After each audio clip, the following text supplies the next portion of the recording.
In the late 19th century, as America stood on the precipice of modernity, a quiet revolution was brewing, not in the halls of politics or the trenches of industry, but in the uncharted depths of the human mind. At the center of this revolution stood a man whose name has faded from public memory, yet whose ideas shaped the very foundation of psychology as we know it. This is the story of Granville Stanley Hall, the forgotten architect of the American mind. Born in 1844 in the rural farmlands of Massachusetts, young Stanley Hall was a child of contradictions. His world was one of strict Puritan discipline, a world that demanded obedience, yet his restless mind hungered for something more. The rigid sermons of his preacher father clashed with the whispers of science creeping into America from Europe, and in that tension, something extraordinary was born. Hall's journey was not an easy one. At a time when psychology was little more than philosophy mixed with guesswork, he dared to ask dangerous questions. What was the human mind? Could it be measured, studied, understood? These questions burned inside him, driving him first to Harvard, then across the Atlantic to the laboratories of Wilhelm Wundt, the father of experimental psychology. But Hall was no mere follower. He returned to America with a fire in his soul, a mission to carve out a new science from the wilderness of ignorance. And in 1883, he would make history. With nothing but sheer will, Hall founded the first American psychology laboratory at Johns Hopkins University. It was here, in those dimly lit rooms, that the seeds of modern psychology were planted. But Hall's ambitions didn't stop there. He didn't just want to study the mind, he wanted to reshape it, and that is when the real controversy began. America in the 1880s was a nation in flux, caught between old world traditions and the relentless march of progress. And in the halls of academia, no man embodied that clash more than G. Stanley Hall. He had brought experimental psychology to America, but now he was about to ignite a firestorm. Hall was not content with mere experiments. He wanted to shatter taboos. At a time when discussing the human mind was controversial enough, he turned his attention to something even more dangerous: the minds of children. In 1883, Hall published a study so radical it sent shockwaves through polite society. He argued that children were not just small adults. Their minds developed in stages, shaped by primal instincts and deep unconscious forces. To the moral guardians of the era, this was heresy. The backlash was swift. Preachers denounced him from pulpits. Newspapers painted him as a madman. But Hall didn't flinch. In fact, he relished it, because Hall knew something his critics didn't. He wasn't just studying children, he was laying the groundwork for an entire revolution in education. His theories would eventually birth the child psychology movement, forever changing how we raise and teach the young. But Hall's hunger for controversy didn't stop there. In 1887, he launched the American Journal of Psychology, the first of its kind, and with it, he gave a voice to the most radical thinkers of his age. Yet even as his influence grew, Hall remained a man of contradictions. He championed science, yet believed in the occult. He preached progress, yet clung to outdated racial theories. He was, in many ways, a product of his time, flawed, brilliant, and utterly unpredictable. September 1909, the most controversial thinker in Europe stepped onto American soil for the first time. Sigmund Freud had come to deliver a series of lectures at Clark University, invited by none other than G. Stanley Hall. It was a meeting that would change psychology forever and expose the fractures in Hall's own mind. Freud's theories of the unconscious, repressed desires, and infantile sexuality scandalized America. Newspapers called it filth. Doctors dismissed it as vile speculation. But Hall, he was fascinated. Here was a man who, like Hall, dared to expose the hidden machinery of the human psyche. But there was one crucial difference. Freud's theories were dark. They spoke of primal urges, childhood trauma, and the shadows lurking beneath civilized society. And Hall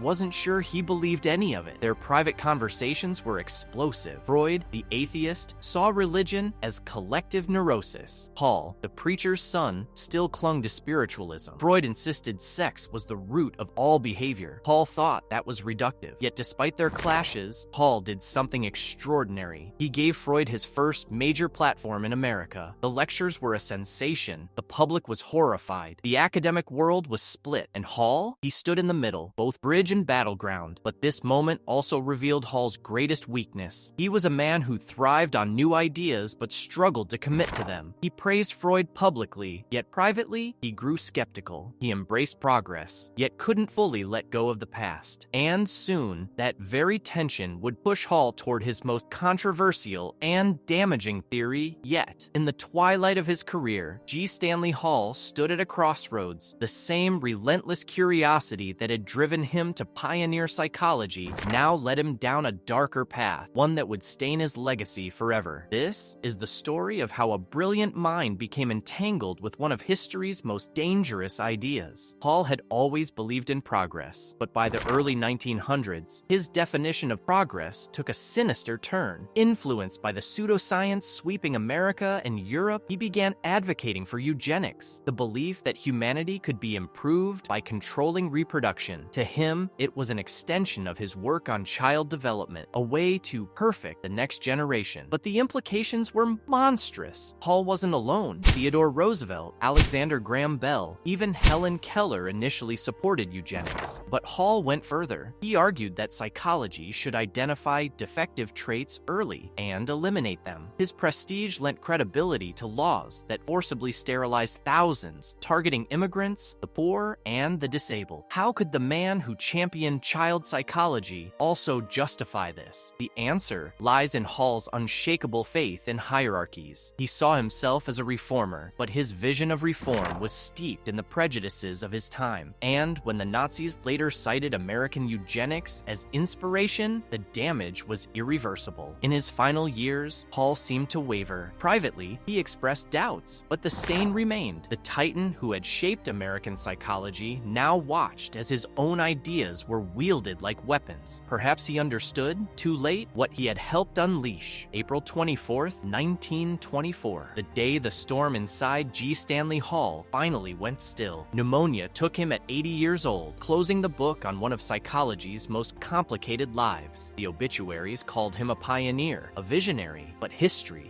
would remember him differently. Hall's fingerprints are everywhere in modern psychology. He founded the first lab, launched the first journal, mentored icons like John Dewey and Lewis Terman. He turned child development into a science and made America take psychology seriously. And yet, we remember his sins more vividly than his triumphs, because Hall's greatest contradiction wasn't in his ideas. It was in his humanity. The man who studied the mind never fully understood his own. He believed in progress, but couldn't see his own blindness. He worshipped science, but fell for pseudoscience. He shaped futures, yet remained trapped in the past. Within decades, his beloved eugenics became synonymous with Nazi atrocities. His theories on race were debunked. Even his academic heirs distanced themselves. The Clark University he built into a powerhouse, it quietly removed his name from honors. History had rendered its verdict, but here's the uncomfortable truth we must confront. Great minds are not great in all things. Hall's genius was real, his harm was real, and we inherit both the foundations he laid and the warnings he became. So we remember Stanley Hall not as a hero or villain, but as something far more human, a cautionary tale of brilliance without wisdom, ambition without clarity. And perhaps that's the most psychological lesson of all. History is not carved in stone, but in choices. And the story of Stanley Hall reminds us that even the brightest minds walk in shadows. So we keep searching, we keep questioning, because the past is never truly finished with us.